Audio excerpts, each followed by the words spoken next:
बिस्मिल्लाहिर्रहमानिर्रहीम। अस्सलामु अलैकुम दोस्तों, उम्मीद आप सब खैरवाफियत से होंगे। सुल्तान शमसुद्दीन अल्तमश पार्ट 31।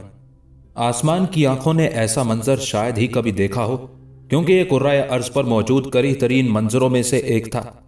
उज्जैन शहर के मसाफात में दिल्ली से आने वाली शाहराह पर हजारों लोगों का हजूम था। रास्ते के बीचों बीच एक बड़ा चबूतरा नस्ब किया गया था। हजारों हिंदू आज बलिदान का मंजर देखने के लिए जमा हुए थे। पुरोहितों की मजलिस ने यह फैसला किया था कि मुसलमानों का लश्कर दरअसल इंद्र देवता का क्रोध है, लिहाजा दिल्ली से आने वाले उज्जैन के रास्ते पर एक अजीम यज्ञ का बंदोबस्त किया जाए ताकि इंद्र के क्रोध को शहर से बाहर ही रोका जा सके।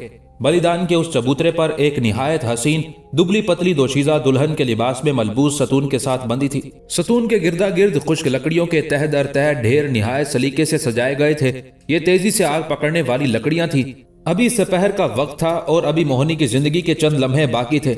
इंद्र के पुजारी बाज दीगर सरगर्मियों में मसरूफ थे, जैसे लंबे लंबे मंत्र पढ़ना और टोने टोटके इख्तियार करना वगैरह। सूरज के गरूब होने से कुछ ही देर पहले जब सूरज का बड़ा थाल दहकते हुए तांबे की तरह सुर्ख होकर सामने पश्चिम में दिखाई देने लगता तो लकड़ियों के ढेर को आग दिखाई जाती। मर्दोजन का अजीम हजूम आज सुबह से वहां जमा होना शुरू हो गया था। बड़े बड़े काहिन, महंत और पुरोहित आज बेपनाह सरगर्म दिखाई दे रहे थे। मुसलमानों से जंग जीतने के लिए इंद्र देवता के हजूर एक दोशीजा का बलिदान दिया जा रहा था। दिल्ली से आने वाली कुशादा सड़क उस वक्त एक ऐसी जलसागाह दिखाई देती थी जिसका चबूतरा दरमियान में और तमाशाई चारों तरफ घेरा डाले हुए थे। रंजीत का खास मुहाफिज दस्ता आम लोगों को उस लकीर से आगे न बढ़ने दे रहा था जो एक दायरे की सूरत चबूतरे से कुछ फासले पर लगाई गई थी। सूरज के निस्फुन नहार पर पहुंचने के बाद आज जब उस लड़की को बली के चबूतरे पर लाया गया था तो उस वक्त हजारों के हजूम की मारे खौफ के चीखें निकल गई थी, लेकिन एक उम्र रसीदा शख्स बिल्कुल खामोश खड़ा था। उसकी आंखें लड़की पर टिकी हुई थी और जहन किसी और तरफ मसरूफ था। ये वही बूढ़ा खतरी सरदार था जिसके सबब महाराज की मजलिस में बलिदान की बात छिड़ गई थी। ये घनश्याम राव था। घनश्याम राव के दिल पर छुरियां चल रही थी क्योंकि वो उस बेगुनाह लड़की का कातिल खुद को समझता था। न जाने बूढ़े घनश्याम के दिल में क्या ख्याल आया कि वो चुपके से मजमे में से खिसकने लगा। शायद वो उस मंजर की शिद्दत बर्दाश्त न कर पाया था या कोई और बात थी। घनश्याम राव अपने माथे पर शिकने और दिल में कोई अजीब सा ख्याल लिए तमाशाइयों के हजूम से निकल गया। लेकिन एक और उम्र रसीदा शख्स वैसे ही खामोशी और संजीदगी लिए तमाशाइयों के दायरे में सबसे आगे खड़ा बली के चबूतरे पर बंदी दुल्हन को गौर से देख रहा था। यह मोहनी का बाप गुरु दशरथ था। उसे मालूम नहीं था कि आज उसकी बेटी को दुखों के एक तवील सिलसिले के बाद बिलाखिर मुक्त किया जा रहा था। वो तो बलिदान का सुनकर महज जुल्म का ये दर्दनाक मंजर अपनी आंखों से देखने के लिए यहाँ चला आया था ताकि भगवान के सामने जाकर उसे कहे कि तेरी दुनिया में कितना जुल्म और नाइंसाफी है। जब से गुरु दशरथ की बेटी लापता हुई थी तब से वो बिल्कुल ही बदल गया था। अब वो कह के मारने वाला बुढ़ा नहीं रहा था। अब तो जरा जरा सी बात पर उसके आंसू निकल आते और वो इतना रोता कि उसकी हिचकी बंध जाती। उसने इंद्र देवता की मूर्ति को अधूरा छोड़ दिया था और संग तराशी का पेशा तर्क करके अपनी प्यारी बेटी की यादों से दिल बहलाने के लिए घर बैठ रहा था। तमाशाइयों के दायरे में खड़े खड़े यकायक बूढ़े दशरथ की आंखों में अजीब तरह की चमक नजर आई, जैसे उसके जहन में किसी बात के शक की कोई लहर गुजरी हो। वो चौंका और आंखें खोलकर बली के चबूतरे पर बंदी हसीन दोशीजा को घूरने लगा। रंजीत ने उसी दिन से जब महाराज की मजलिस में बलिदान की बात हुई थी मोहनी के साथ अपना सलूक यकसर बदल दिया था। वो मोहनी को काली घाटी की गार से निकालकर शहर की एक इमारत में ले आया था जहां दिन रात देव महाकाल की देवदासियों ने मोहनी को खिलाया पिलाया नहलाया धुलाया और एक बार फिर उसके दिल में जीने की आरजू पैदा कर दी। देवदासियां तो उस बात से बेखबर थी कि जिस बीमार दोशीजा की सेवा करने का उन्हें हुक्म मिला है वो चंद दिन बाद इंद्र देवता के बलिदान में जिंदा जलाई जाने वाली है। आज बली के चबूतरे पर अगर मोहनी एक बीमार और मरियल मुर्दे की बजाय कदरे बेहतर दिखाई दे रही थी तो उसकी वजह यही थी कि रंजीत ने उसे कई रोज तक खिला पिलाकर कुर्बानी के लिए खूब तैयार किया था। गुरु दशरथ चंद्र के चौंकने की वजह भी मोहनी का चेहरा था जो अब एक बार फिर किसी मोतिये के फूल की तरह खिला हुआ दिखाई दे रहा था। दुल्हन के लिबास में मोहनी कोई आसमानी देवी दिखाई देती थी और सबसे हैरत की बात यह थी कि मोहनी चबूतरे के सतून के साथ बंदी इतने इत्मीनान के साथ खड़ी थी जैसे हुआ ही कुछ ना हो। तमाशाई और मजहबी पेशवा बल्कि खुद रंजीत मोहनी का ये रवैया देखकर बेहद हैरान थे। मोहनी के चेहरे पर घबराहट का शाइबा तक न था, बल्कि अजीब बात तो ये थी कि वो सर घुमाकर जब मजमे में खड़े बच्चों और औरतों की तरफ देखती तो उसके होंठ मुस्कुराहट से खिल उठते। तमाम तमाशाई ये समझने लगे कि ये लड़की इंसान नहीं जरूर स्वर्ग की कोई देवी है। वरना बलि के चबूतरे पर खड़े होकर यूं इत्मीनान से मुस्कुराना कहाँ मुमकिन था। गुरु दशरथ चंद्र ने अपनी लापता बेटी को पहचान लिया। बेख्तियार उसके मुंह से निकला मोहिनी, और करीब था कि वो दौड़कर बलि के चबूतरे की तरफ बढ़ता और मोहिनी को उस भयानक मौत से छुड़ाने के लिए हर मुसीबत से टकरा जाता कि ठीक उसी वक्त उसे रंजीत की तरफ से की जाने वाली मुनादी सुनाई दी। नकारची कह रहा था कि कन्या को उस वक्त नजर आतिश किया जाएगा जब सूरज देवता गरूब होने के करीब होंगे। तब तक पुरोहित और महंत मंत्र पढ़े। अभी सूरज निस्फुर नेहार पर था जब यह ऐलान मोहिनी के बाप ने सुना। गोया उसके पास अपनी बेटी को बचाने के लिए चंद घंटे थे। जहीन दशरथ चबूतरे की तरफ बढ़कर मोहिनी को बचाने की बजाय उसी वक्त सुमित्रा देवी से मिलने का ख्याल दिल में लेकर देव महाकाल के मंदिर की जानिब दौड़ा। ये दूसरा बुड्ढा था जो निस्फुर निहार के वक्त उसी लड़की के लिए कुछ करने का अज़्म लेकर मजमे से निकल गया था। लेकिन जिंदगी और मौत देने वाला परवरदिगार जानता था कि अभी एक तीसरा उम्र रसीदा शख्स सचमुच मोहिनी को इस भयानक मौत से बचा सकता था। चुनाचे तकदीर ने 3 हम उम्र बुड्ढों को अनकरीब इंदर देवता की बलि चढ़ने वाली साबिर और शाकिर दोशीजा के बचाव पर इस तरह मामूर कर दिया कि अगर वो जरा सी भी कोताही करते तो मोहिनी जिंदा जला दी जाती। तीनों बुड्ढे अब उम्र के उस हिस्से में थे कि ना तो तेज चल सकते थे और ना ही अपनी ताकत या तलवार के जरिए मोहिनी को छुड़ा सकते थे। और अजीब बात यह थी कि तीनों बुड्ढे एक दूसरे से वाकिफ भी नहीं थे। पहला तो घनश्याम राव था, दूसरा मोहिनी का बाप दशरथ चंद्र, और ये तीसरा कौन था? कुछ देर बाद ये तीसरा बुड्ढा भी निहायत खामोशी के साथ मजमे में से सरक गया और उस वक्त सूरज गरूब होने में सिर्फ चंद लम्हों की देर थी। तीनों बुड्ढे चंद घंटे पहले यानी निस्फुर निहार के वक्त गए थे, लेकिन उनमें से अभी तक कोई भी वापस ना लौटा था। और अब तो मोहिनी को जलाए जाने का वक्त सर पर आन पहुंचा था। और फिर वो वक्त भी आन पहुंचा जब कातिबे तकदीर ने मोहिनी के मुकद्दर में यज्ञ का बलिदान लिख रखा था, या कुछ और। रंजीत को मंत्र पढ़ने वाले काहिनों ने इशारा दिया। वो उस मजमूम फेल को सरअंजाम देने के लिए मशल तलब करने लगा। वो महाराज शिवाजी का बेटा था, मजहबी पेशवाइयत का सबसे बड़ा अलमबरदार। लेकिन ठीक उसी वक्त जब रंजीत अपने हाथ में एक जलती हुई मशल लिए बलिदान के चबूतरे की तरफ कदम ब कदम बढ़ता चला जा रहा था, उसे अपनी पुश्त से एक जोरदार आवाज सुनाई दी। ठहरो रंजीत, पिताजी आ रहे हैं। उनके बगैर ये बलिदान मुमकिन नहीं। मैंने गुज़िश्ता चंद घंटे में लाख मिन्नत समाजत और मेहनत करके उन्हें यहां तक आने के लिए रजामंद किया है। तुम इस लड़की को नजर आतिश नहीं कर सकते, क्योंकि ये वो लड़की नहीं जिसका तुमने ऐलान कर रखा है। ये मोहिनी है, एक अजीम इंसान की अजीम बेटी, जिसे गुज़िश्ता चंद साल से तुमने बंदी बनाकर रखा हुआ था। और आज तुम अपने इंतकाम की आग बुझाने के लिए इस मासूम और बेगुनाह दोशीजा को आग में नहीं झोंक सकते।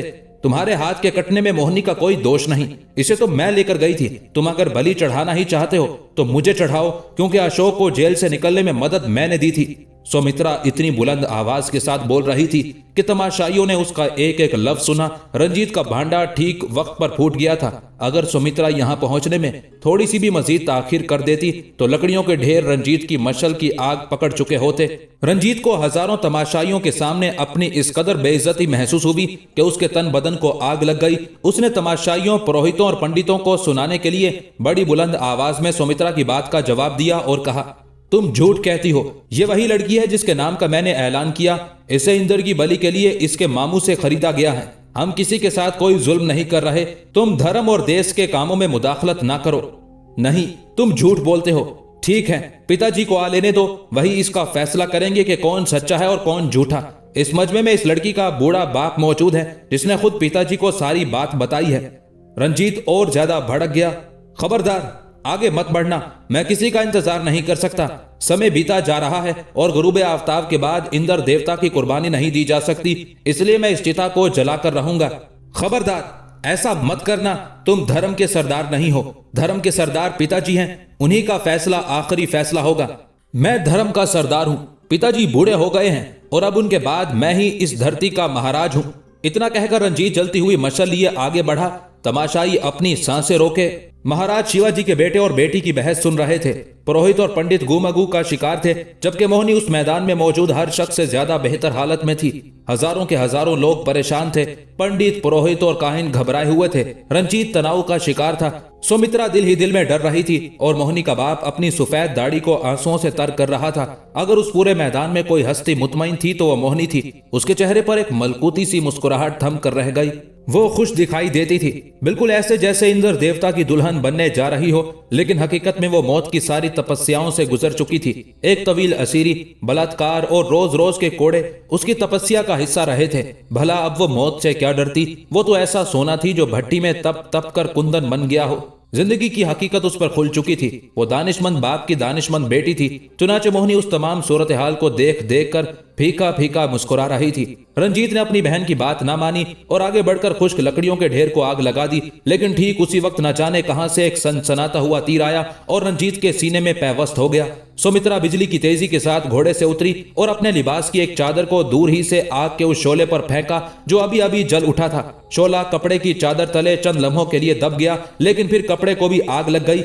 ये सब कुछ इतनी तेजी से हुआ कि कोई कुछ समझ ना पाया। रंजीत जमीन पर पड़ा तड़प रहा था और मजमे में मौजूद लोगों की बेरब्त आवाजों का शोर रंजीत की पुकार को किसी तक पहुंचने ही ना दे रहा था। यकायक मजमा एक तरफ से टूटा और आनन फानन शाहरा की एक समत में हजूम के बीचों बीच शिगाफ पैदा हो गया। हाँ, ये शिगाफ उन घुड़सवारों की बदौलत पैदा हुआ था जो मजमे को चीरते हुए बली के मैदान की तरफ बढ़ रहे थे। उन अजनबी घुड़सवारों ने अपने चेहरों को ढाटों से छुपा रखा था, गोया सब के सब नकाबपोश थे। वो आंधी और तूफान की तरह मजमे को चीरते हुए चबूतरे की तरफ बढ़ने लगे। तड़पते हुए रंजीत को दो पंडितों ने आगे बढ़कर उठाया और एक तरफ लिए चले गए। लोगों ने रास्ता छोड़ दिया और अब रंजीत को उठाने वाले नौजवान पंडित दौड़ रहे थे। खुश्क लकड़ियों को आग के शोलों ने आने वाहिद में जलाना शुरू कर दिया और अब यह आग तेजी के साथ उस सतून की तरफ बढ़ रही थी। शोलों की फुनकार से सुमित्रा का दिल दहलता जा रहा था, लेकिन मोहिनी अभी तक मुस्कुरा रही थी। अचानक नकाबपोश घुड़सवार चबूतरे के सामने नमूदार हुए और सबसे अगले सवार ने घोड़े से उतरकर चबूतरे की तरफ दौड़ लगा दी। सब तमाशाई दीदे कानों तक फैलाए और अपनी सांसें रोके उस हंगामे का नजारा कर रहे थे। हर तरफ चीखों पुकार थी और आग थी कि तह दर तह रखे हुए लकड़ी के गट्ठों को राख बनाती भड़कती चली जा रही थी। नकाबपोश नौजवान आग बुझाने की बजाय जलते हुए शोलों में घुसता चला गया। मारे हैरत के सुमित्रा देवी समेत मैदान में मौजूद हर शख्स की चीख निकल गई।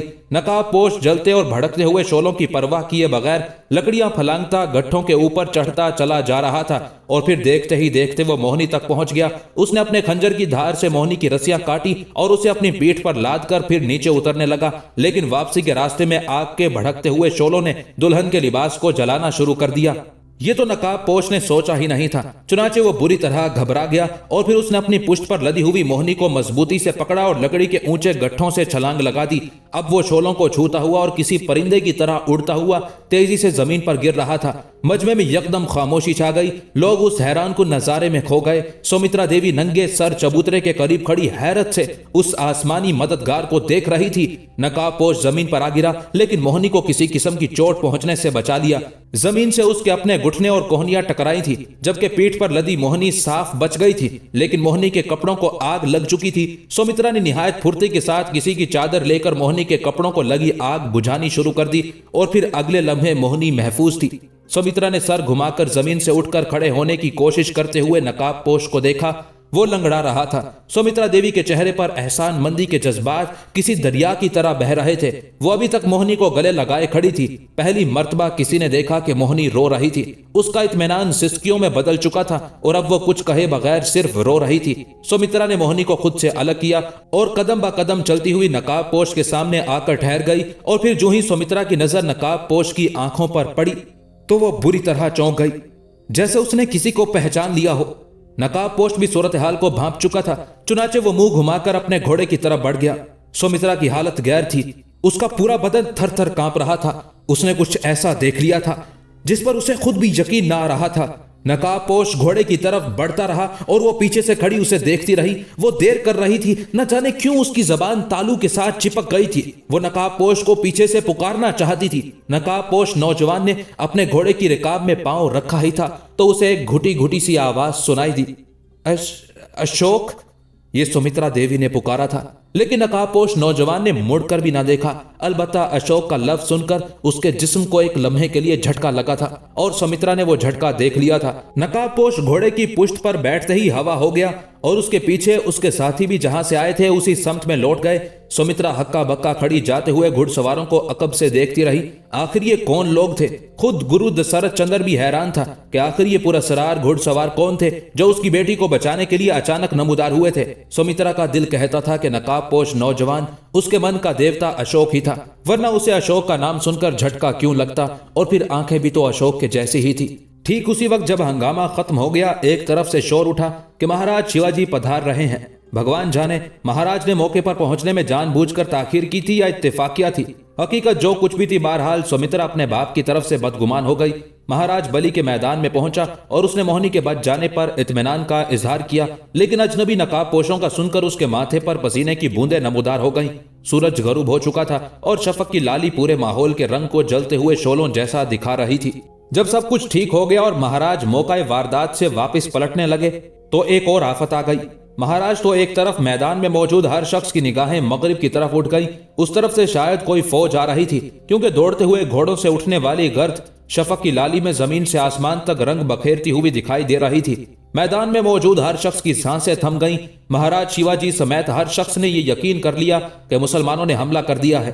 बाज काहिनों और पंडितों ने यह समझा कि कुर्बानी ना देने का क्रोध लेकर इंद्र देवता की फौज डूबते सूरज की तरफ से बड़ी चली आ रही है। आन की आन में पंडितों की सोची हुई बात मजमे में फैल गई। अब तो सामने से आती हुई फौज इतनी नजदीक आ गई थी कि मजमे का कोई भी शख्स वहां से भाग ही ना सकता था। लेकिन जब घुड़सवारों का पहला दस्ता नमूदार हुआ तो सबकी जान में जान आई। ये ना तो मुसलमानों की फौज थी और ना ही इंद्र देवता के भेजे हुए यमदूत, बल्कि ये तो बूढ़े खत्री सरदार घनश्याम राव की जाती सिपा थी। यही वो फौज थी जिसके बलबोते पर सरदार घनश्याम राव रियासत उज्जैन के नजदीकी कस्बों का जागीरदार था। राजपूतों का बेटा घनश्याम राव उसी वक्त अपने कस्बों की तरफ निकल गया था जब मोहिनी को बलि के चबूतरे पर लाया गया था, और फिर उसने निहायत तेजी के साथ अपनी सिपाह को न सिर्फ जमा किया बल्कि महाराज के खिलाफ जंग करने के लिए भी आमादा कर लिया। वो आंधी और तूफान की तरह अपने दस्तों के साथ वापिस आया तो सूरज गरूब हो चुका था और बूढ़ा घनश्याम दूर से जलते हुए अलाव को देखकर ये यकीन कर चुका था कि बेगुनाह लड़की जला दी गई है। वो गुस्से से बेकाबू होकर मजमे के करीब पहुंचा और महाराज शिवाजी को अपने सामने देखकर एक बार ठिठक गया। बूढ़े खत्री सरदार का माथा ठनका। उसे ऐसा लगा जैसे अभी अभी यहां कोई मार्का हो गुजरा है। और फिर उसने नजरें घुमाई तो दुल्हन के अध जले लिबास में खड़ी मोहिनी को देखकर उसके सीने से सुख की एक लंबी सांस निकल गई। क्या तीनों बुजुर्ग जिन्हें तकदीर ने मोहिनी की हिफाजत पर मामूर किया था अपने मकसद में कामयाब हो गए थे? दो बुजुर्गों की बात तो सामने थी। मोहिनी का बाप सुमित्रा देवी को अपने साथ लाया था और सरदार घनश्याम राव पूरा लश्कर लेकर महाराज की फौज के साथ उलझने की नीयत से आ पहुंचा था। लेकिन तीसरे उम्र रसीदा शख्स ने कौन सा कारनामा सरअंजाम दिया था? वो कौन था और अभी तक वापिस क्यों ना आया था? सुमित्रा देवी रात भर सो ना सकी। उसका जहन मुसलसल अशोक के बारे में सोच रहा था। क्या वो नकाबपोश अशोक ही था? ये सब क्या माजरा था? उसकी समझ में कुछ भी ना आया। अगर वो अशोक था तो उसके साथी कौन थे? वो कहां से आए थे और कहां चले गए? और सरदार घनश्याम राव फौज लेकर क्यों आ पहुंचा था? ऐसी ही बेशुमार बातें रात भर सुमित्रा के दिमाग में बार बार उठती रही, लेकिन वो उस गुत्थी को सुलझा ना सकी। मोहिनी बिस्तर पर उसके पास ही लेटी सदियों बाद मीठी नींद सो रही थी। सुमित्रा रात भर बार बार कोहनी के बल उठकर बैठ जाती और हसीन मोहिनी को देख देख कर आंसू बहाने लगती। मोहिनी ने कितने दुख उठाए थे। इज्जत, आबरू, जान और आजादी की कुर्बानी देकर आज वो एक बार फिर अपनी प्यारी सहेली सुमित्रा देवी के बिस्तर पर सो रही थी। सुमित्रा बेइख्तियार होकर उसका माथा चूम लेती और फिर लेटकर अशोक के बारे में सोचने लगती। चमकती हुई बड़ी बड़ी आंखों और भारी पलकों वाला ठाकुरजादा जो उसे दिवाली की रात मिला था, उसे बहुत याद आ रहा था। वो सुबह तक जागती रही। तुलुए आफ्ताब के साथ ही वो अपने बिस्तर से उठी और मुंह हाथ धोने के लिए चली गई। इस दौरान एक खादिमा ने हाजिर होकर सुमित्रा को पैगाम दिया कि उससे मिलने के लिए कोई आया है। सुमित्रा दंग रह गई। मुझसे मिलने के लिए? कौन है? मालूम नहीं। दरबान ने आकर खबर दी, कोई परदेसी है शायद। सुमित्रा का दिल जोर जोर से धड़कने लगा। क्या अशोक आ गया था? उसका अशोक? उसका चेहरा न जाने क्यों सुर्ख हो गया। वो तेजी से बाहर की तरफ दौड़ी, लेकिन मुलाकात के कमरे में पहुंचकर उसे धचका लगा। ये तो कोई बुढ़ा था, कोई बुढ़ा साधु। बुढ़े साधु ने सुमित्रा देवी को कमरे में दाखिल होते हुए देखा तो उठकर खड़ा हो गया और सुमित्रा के नजदीक आकर सुमित्रा की आंखों में आंखें डाल दी। सुमित्रा बेटी, तुमने मुझे पहचाना? सुमित्रा देवी ने नफी में सर हिलाया। बूढ़े साधु ने फिर कहा, मैं साधु बसिंदर हूं। चंद साल पहले तुमने एक अछूत लड़के को मेरे हवाले किया था। सुमित्रा देवी हैरत से उछल पड़ी। साधु बसिंदर? वो फटी फटी आंखों से बूढ़े साधु का चेहरा देख रही थी। हाँ, ये वाकई वही चेहरा था जो मरूरे जमाना की गर्द में पहले से भी ज्यादा बूढ़ा हो चुका था, लेकिन अब साधु के चेहरे पर एक नूरानियत थी जिसे देखकर आंखों को चैन और दिल को करार मिलता था। सुमित्रा देवी बूढ़े साधु की आंखों में खो गई। तुमसे कोई मिलना चाहता है बेटी, मैं किसी का पैगाम लाया हूँ, साधु बसिंदर ने शफकत भरे लहजे में कहा तो सुमित्रा के माथे पर सोच की लकीरें पड़ गई। कौन? क्या वही अछूत लड़का? हाँ, वो भी से आपकी क्या मुराद है? साधु बसिंदर ने एक लम्हे के लिए कुछ सोचा और फिर कहा, तुमसे अशोक मिलना चाहता है बेटी। सुमित्रा को अपना आप फिजा में उड़ता हुआ महसूस हुआ। अशोक? उसकी समझ में कुछ ना आ रहा था कि क्या कहें। आखिर अशोक आ गया था। यकीनन वो घुड़सवार नकाबपोश अशोक ही था जिसने कल मोहिनी की जान बचाई थी।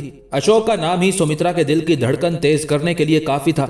चुनाचे उसकी सांसें तेज होने लगी। उसने कुछ देर तवक्कुफ के बाद कहा, साधु जी, अशोक कहाँ है? मैं उससे कहाँ मिल सकती हूँ?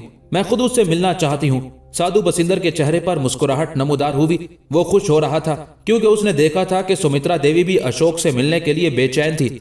हालांकि अशोक ने साधु बसिंदर को यहाँ भेजने से पहले अपने खदशे का इजहार किया था कि सुमित्रा देवी उससे नहीं मिलेगी, क्योंकि उसने पिछली मर्तबा सुमित्रा देवी के पिताजी पर जानलेवा हमला किया था। उस वक्त वो इंतकाम की आग में जल रहा था और जब तक वो मुसलमान ना हुआ उसके लहू में आतिश इंतकाम गर्दिश की तरह दौड़ती रही।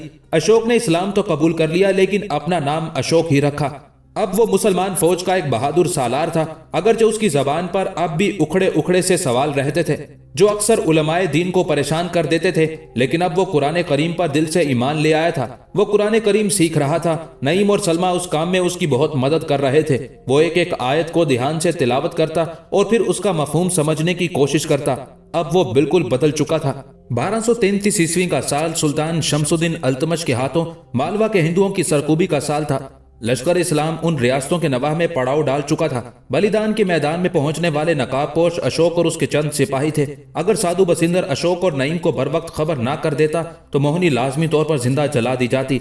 ये साधु बसिंदर का कारनामा था कि उसने बलिदान से पहले नईम और अशोक को बताया कि अहले उज्जैन एक नौजवान दुल्हन को बकरमा जीत के हजूर कुर्बान करने वाले हैं। साधु बसिंदर नईम और अशोक के साथ ही उस तरफ आया था।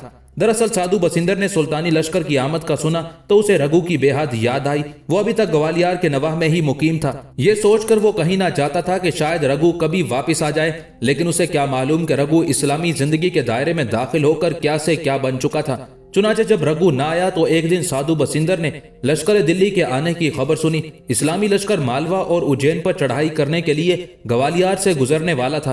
अब ग्वालियर मुसलमानों का अपना सूबा था। चुनाचे जब लश्कर सुल्तानी ग्वालियर के नवाह में पहुंचा तो अहले इलाका खास तौर पर शूद्रों ने सुल्तान का वालेहाना अंदाज में इस्तकबाल किया। साधु बसिंदर जानता था कि रघु उस लश्कर के साथ होगा। अलगरज साधु बसिंदर रघु से मिला और फिर दिल के हाथों मजबूर होकर रघु और अशोक के हमरा चल पड़ा।